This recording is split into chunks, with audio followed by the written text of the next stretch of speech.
one of the things that you're going to have to be responsible for, you're going to have to be responsible for weather when it comes to flying drones.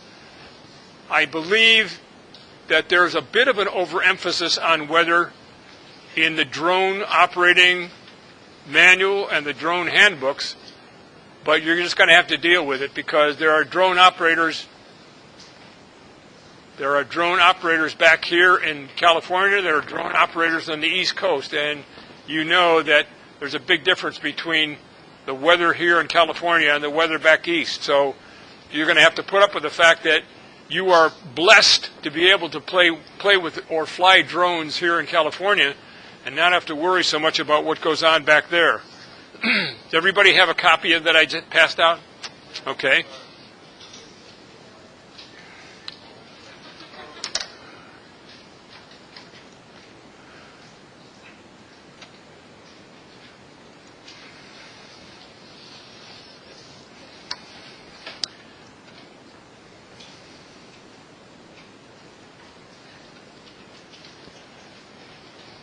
One of the things that you need to do is, first of all, pay attention, right? And secondly, when you get on any of these websites, you need to start exploring what all the buttons mean, because if you don't, you're not going to have a real good sense of what's available to you as far as the information is concerned. So here's the Aviation Weather Center, and if you click on METARs and you want to look at overlays, let's say we wanted to make sure we have the counties, and we might want to have roads, and maybe some highways, okay? And then we'll zoom in on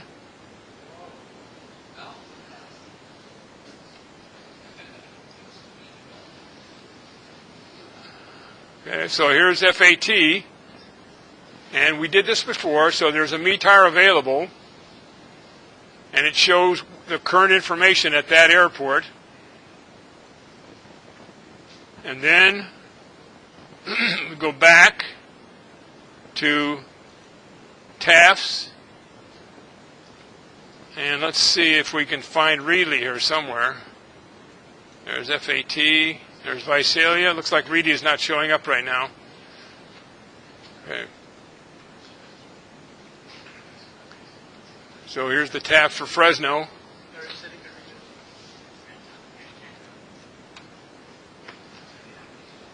What you need to do is to make sure that you look everywhere on these sites. Look, for example, down at the bottom, you see all the forecasts, the advisories, the observations, the user tools. Now, in the user tools, there's one called HEMS, and that I saw as one of the questions on the exam for the remote pilot.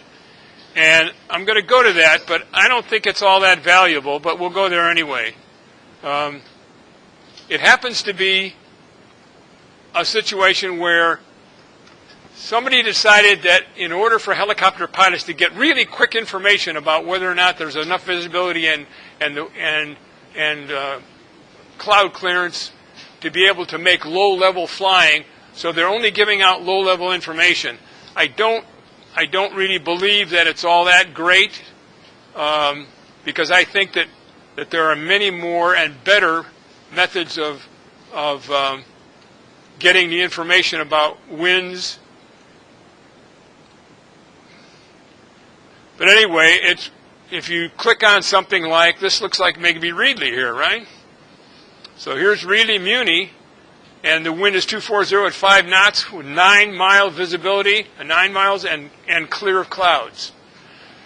This is supposed to give a helicopter pilot quick information so that if he has to transport emergency medevac or whatever, that he knows that for that particular area that the information is really current. I don't think that necessarily applies to you unless you decided at the last minute to grab your drone and go outside and start flying. You could actually go to this Aviation Weather Center and you could get that information very quickly. But you can also get it very quickly by calling a phone number that is recorded with the same information as here, and you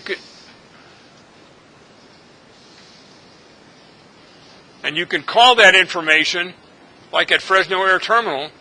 If you call think it was 288-1040, you'll be able to get recorded information as well. So there are a number of ways to get it, but one of the things you need to know are the different areas where you can get information. Now let's take a look at SkyVector, because I like it for two reasons. First of all, because it provides a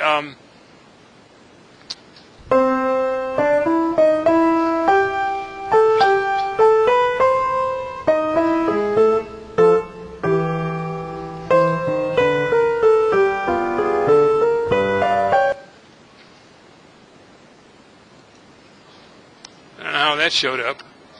Does Nissan Titan have everything you're looking for in a truck? Maybe you should check out... All right, well, I will have to go SkyVector anyway.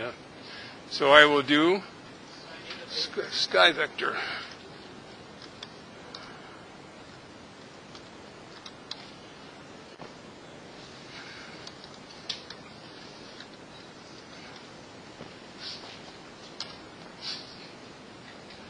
Okay, SkyVector is nice because all you have to do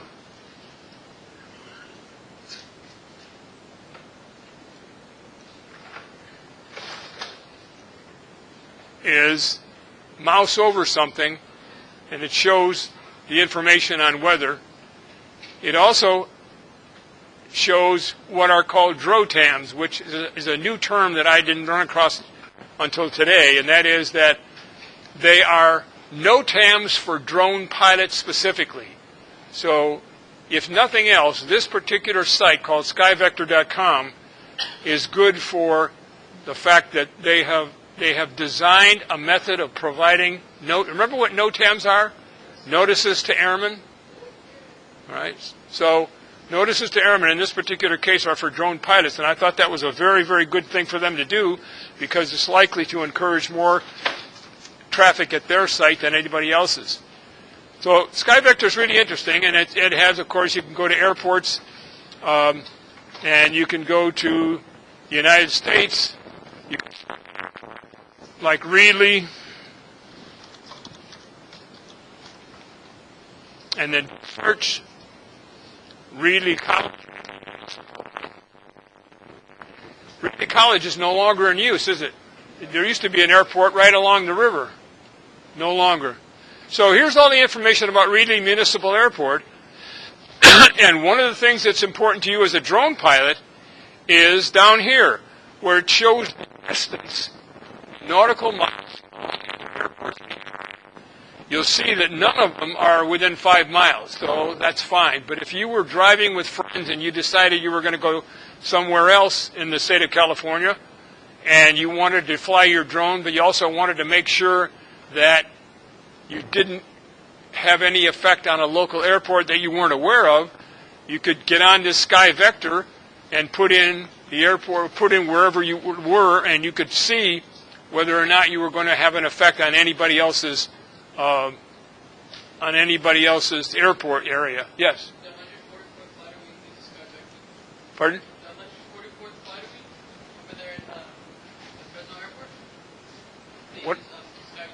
What about it? What about the 144th Fighter Wing? What about? They use SkyVector. Oh, I don't know. Is it? Oh, okay. All right. Okay, so now I'm going to show you another one that I think is...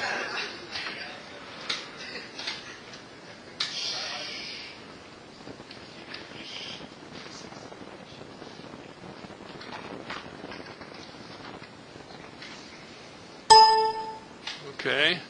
So now I want you to go to...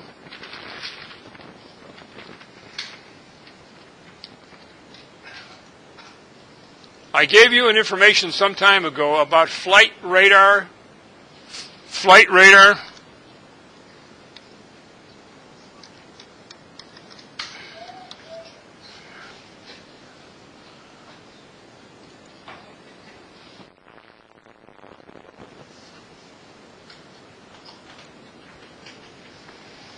This is flightradar.com, and the reason that I'm bringing it up is because I want you to understand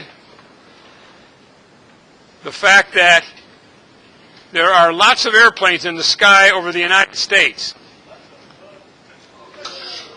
Each one of those is an aircraft, and put your mouse on one of the aircraft anywhere, like this is an American Airlines Flight 338, and if you want more information about that, you click on it, and it's going from Boston to L.A.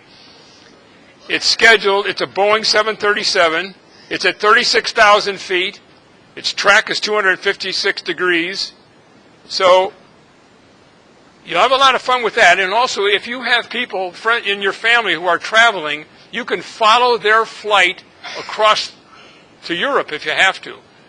You can follow their flight by looking at that little airplane. But the reason I'm interested in it is because over here in California, you can pick off. Here's a private aircraft, 920 Foxtrot Charlie. I don't know what it is, and they may not have much information on it. But they don't know where it's going, left Fresno Air Terminal. Oh, it's a helicopter, MD 500. So, this is a good site because if you're flying drones in an area, you can bring this up on your phone. This is a mobile app that is on your phone, and you can watch the aircraft in the air, and you can see what altitude they're at, so you don't even think about interfering with them. Because, for example, if you're flying under the path, near here is the path from here into Fresno Air Terminal. It's the final approach path into FAT's runway 29. What's so funny, Daniel? Andrew? What was that again?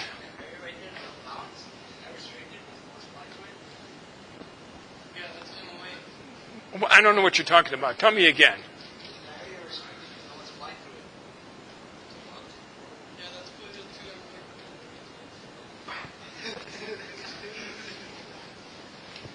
Okay, anyways, the point is that what you need to do is you can zoom in, and here's someone's flight track, actually. Here's that helicopter that I just... Hey! Do you guys understand the word respect? Did it ever occur to you that that's something you should show towards other people? Or no? You don't like the idea of respecting other people? So when you sit there and giggle and talk and laugh while something's going on, you're not respecting the other people sitting around. Attention. Now that's something you better learn if you're going to have any kind of career in academics or in the business world. Okay, here's an aircraft. A Beechcraft Super King Air. I don't know where it's going, but it came from along this green line. Here's one over here. ASA. It's going from San Diego to Portland.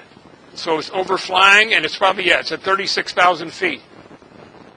Here's one here, Southwest Airlines 265, and it's on its way from San Diego to Sacramento. And you can actually, if you zoom in close enough, you can actually see that little airplane icon moving. There it is. You can see that Beechcraft icon moving. He's probably going to line up for the final approach course into Fresno Air Terminal, my guess is.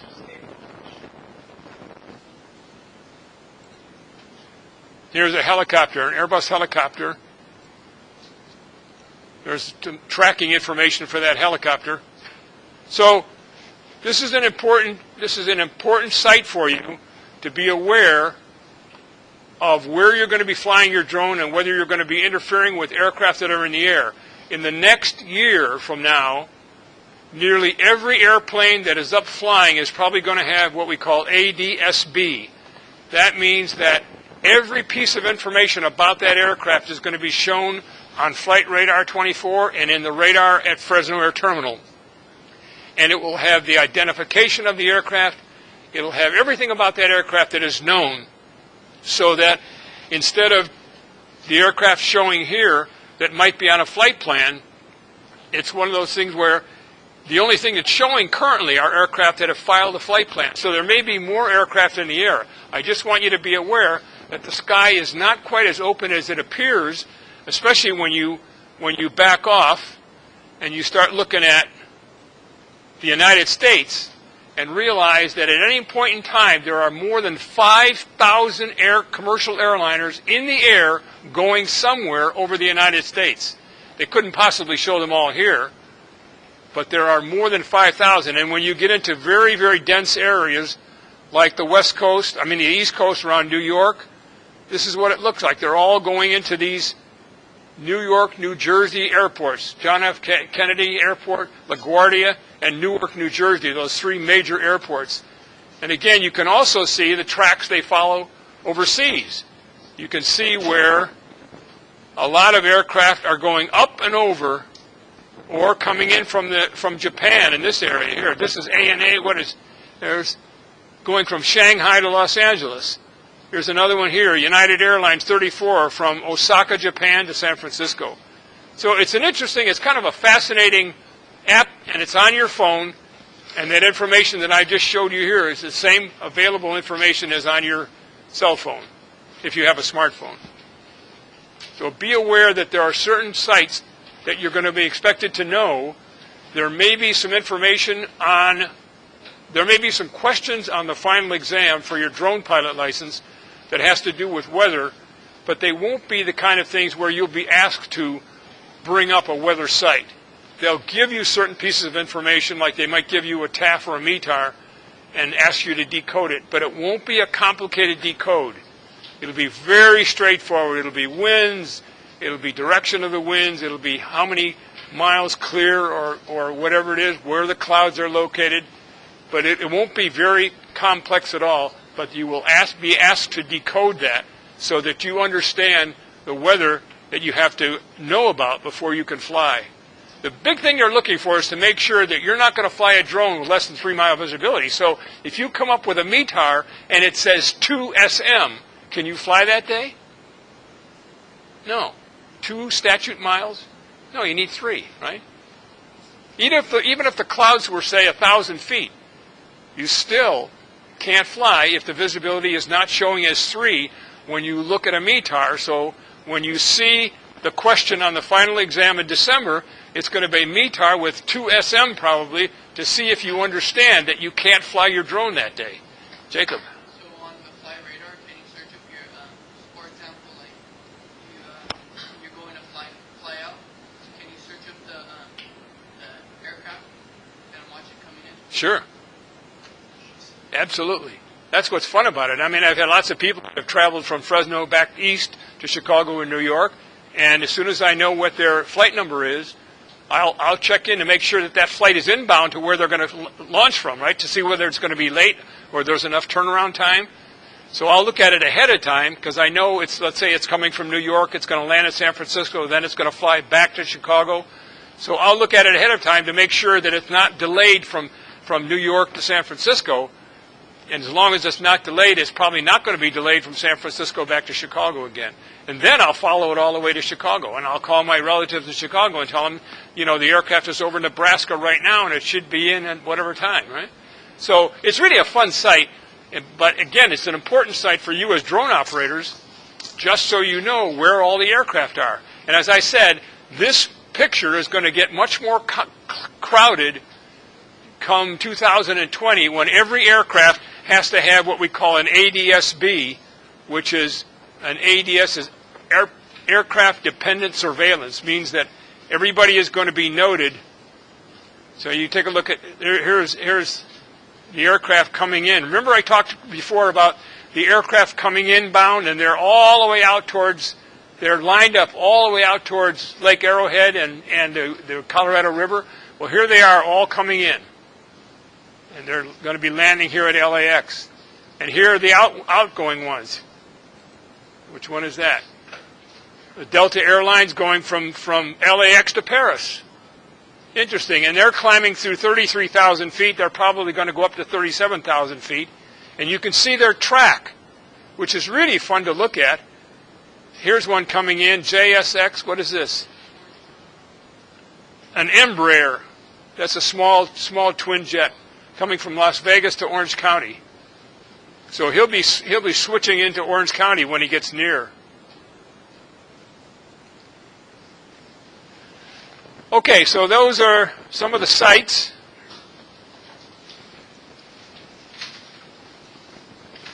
One of the things I want you to make a copy of that I didn't provide you, I want you to copy down that advisory circular number. That advisory circular is important. It contains a lot of information on weather briefing. Copy it down now. Don't walk away without copying it down because I'm not going to show it again. And I want to make sure that it's a free download. And if you are having trouble understanding some of the terms of the briefings that you're getting, the METARs and the TAFs and all those special symbols that they use, all of that is going to be completely and fully explained in that area. An advisory circular, AC, advisory circular, okay? You've got to know about weather. You don't have to become a weather person. You just need to know enough about weather so that you can tell the FAA in the test whether you can fly a drone on a particular day. It might also have on there a little tricky question like, if the wind was 240 at 22 KT, would you fly a drone?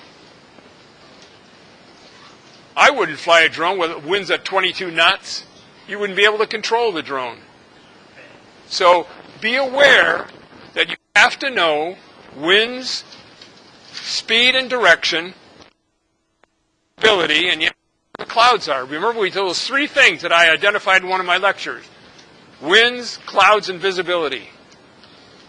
And if you know those three things, then you can answer the questions on the test about whether or not it is a safe day to fly a drone. And they might use the word safe. You know, you can fly a drone whatever day you want to if you're willing to risk having your drone blown away or wrecked. But they might use the word, is this a safe day in which to fly your drone? And chances are, if they show something like 22 knots for wind or clouds that are 200 feet over the ground, no, it's not a safe day. Okay, everybody. We'll see you tomorrow.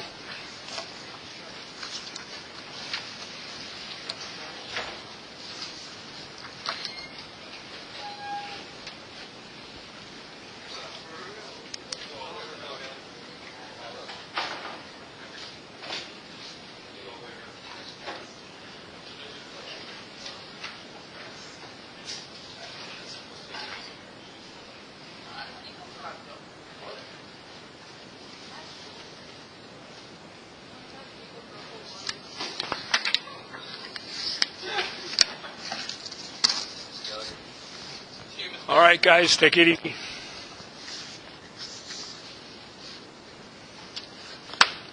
Well, Adele, are you more confused now or not?